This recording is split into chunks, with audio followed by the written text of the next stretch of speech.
Auckland is built over a field of volcanoes, 53 of which erupted in the last 200,000 years. And Rangitoto is the youngest of them all and the largest. In fact, it erupted around half of the total magma that the whole field has erupted over that period of time. It's around 600 to 650 years ago that Rangitoto erupted. It's the youngest formed volcano in Aotearoa, New Zealand. It is the only one of the volcanoes in the field that we know erupted in the sea. And we got big explosive eruptions throwing out vast amounts of volcanic ash. And in fact, this is the only one of Auckland's volcanoes that we know was witnessed by humans who had a little fishing village on the adjacent Motutapu Island.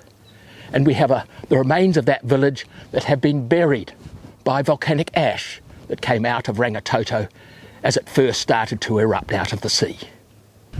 Once that water had been excluded from the vent, then we switched to dry fountaining, building central scoria cones, and the lava flows just poured out all the way around the base of those scoria cones and built a shield volcano of gently sloping lava flows of about 10 degrees. And so when we look at Rangitoto from the mainland, Auckland, we can see the gentle slopes on either side of the shield volcano made of the lava flows, capped by the steeper scoria cone in the centre. An unusual aspect of Rangitoto is that we had two batches of magma coming up the same conduit and erupting only a few years apart, whereas the majority of Auckland's other volcanoes have just erupted from one batch of magma coming up. So here on the foreshore of Rangitoto, we've got one of the youngest lava flows coming down from the cone. Some very liquid lava broke out from the front of the flow and flowed into the seawater here. On the surface, we can see the chilled, cooled lava. As it's been moving, it's been rucked up into ropiness with these beautiful curves that show it was flowing out this way. So here we are beside the track that takes us up to the top of Rangitoto summit. And we're on the surface of some of these lava flows that flowed out in all directions 2 or 3 kilometres and produced a circular Rangitoto Island. And the surfaces of those lava flows are pretty much the same all the way round. We can see from some of these large slabs that up near the vent, the lava was flowing along and it had time to form a thin crust over the top and round the sides as that hot lava was cooling in contact with the air. And the molten lava was flowing down inside. A little bit later on, more surges of lava coming through that conduit broke up that cooled crust on the lava flow higher up and has rafted it along as these angular slabs. As it was coming down, the lava flow had cooled somewhat, possibly only flowing 1 or 2 metres per hour, really slow. And so it had time to form a quite thick carapace of broken up rocks. And as it's still moving on the inside, the rocks are turning over slowly and breaking up more. Even though it erupted over 600 years ago, much of the lava flow field has yet to become covered in forest. And here we can see a wonderful example of colonisation and succession in the establishment of vegetation on an originally bare surface. So the first thing that happens is some of the most hardy resistant lichens become established on the rocks out in the open. And one of the first to come in are these crustose lichens that just look like a patch of white paint on the rock. Also present is the scurfy little grey lichen that's sometimes slightly raised like this. So the vascular plants start to become established in the more shaded, damper hollows. And here we can see some young plants of Astelia that have become established. And we also have some of this fluffy reindeer lichen. And then seeds of other plants come in and become established. They spread out and start to grow over the surface of the lava flow, creating damper and more shaded environments conducive to other plants. And so that leaf litter gradually breaks down and builds up a soil on top of the lava flow. Here are some ferns that like a more shaded, damper condition. And eventually we end up with a complete canopy of pohutakawa and other trees covering the lava flow fields. Here on Rangitoto, in fact, the Pohutukawa forest is the largest natural Pohutukawa forest anywhere in the world. So here we are on the surface of one of these clinkery lava flows, and as we look across it we can see the surface has been rolled up into a number of curved ridges formed as the lava was slowly moving along, and these ridges got formed and the curves show us the direction of flow.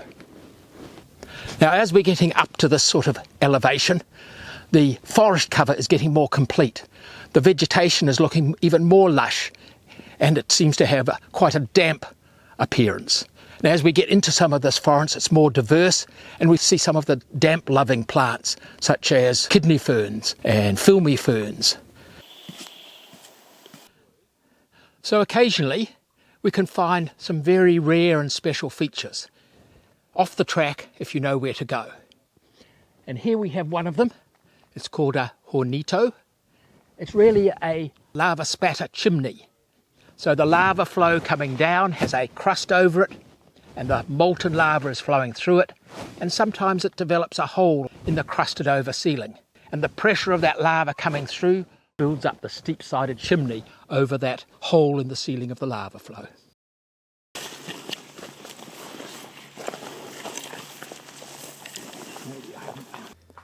We're now at the lava caves on Rangitoto, and the access into the lava cave is through a place where the ceiling has collapsed.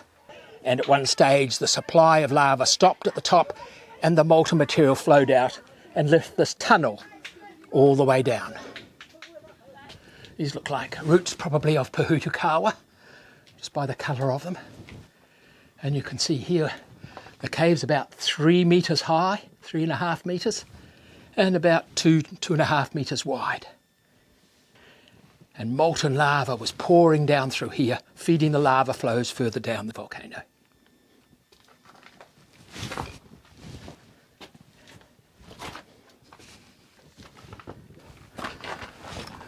So it's about 20 centimetre thick lining of lava where the lava cooled against the wall, and then it's cooled, solidified and cracked, and parts of it are falling down. We've got another ceiling collapse. The roof has collapsed in, and several trees have become established on the side and sent their roots right down into the cave.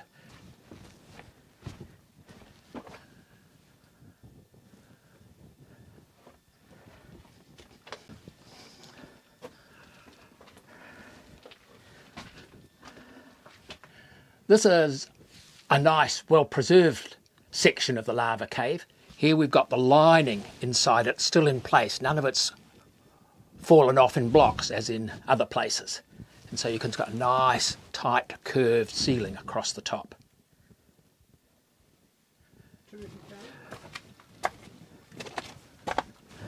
So there's been a little bit of a ceiling collapse here. After the whole lava cave had solidified, later on groundwater coming through the cave has brought with it minerals which have been deposited with little growths of miniature corals, or corallite it's called, mineral growths all over the ceiling, giving this beautiful decoration.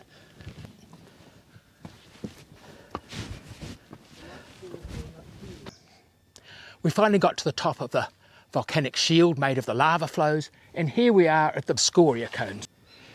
The scoria cone is much steeper than the lava flow shield. So here on the side we can see some of that loose scoria, and because it's so loose, the plants can more easily get their roots into the ground and into the soil compared with the lava flow.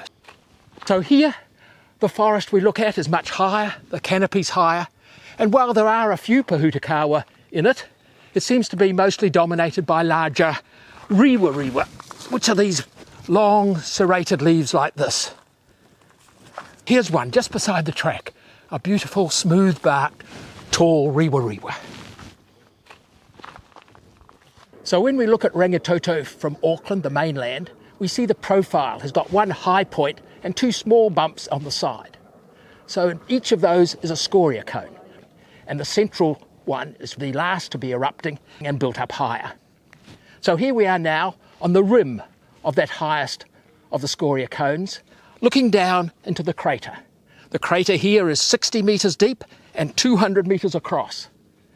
And this is where the lava fountain came shooting out here, possibly 100, 150 metres in the air, and landing around the vent and building up the cone. Now we are at the summit of Rangitoto, 260 metres above sea level. We've got a fantastic view when we look out from here over all of Auckland City and also over the lava flow fields of the Shield volcano. Is Rangitoto going to erupt again? And the answer geologists usually say is most unlikely. In fact, the evidence that we have is that each one of Auckland's 53 volcanoes has only erupted once, other than Rangitoto, which we've said erupted in 2 phases, but only 10 years apart. And it's now been 600 years since it stopped erupting. And the reason why the volcanoes, each one doesn't erupt again, is that after they've stopped erupting, there's still molten magma in the plumbing beneath. And over tens to hundreds of years, that molten magma in the plumbing cools sufficiently to become solid and block the conduit up to the existing volcano. So next time magma comes towards the surface, it hits all the block plumbing and shoots off and finds a new place to erupt as a new volcano.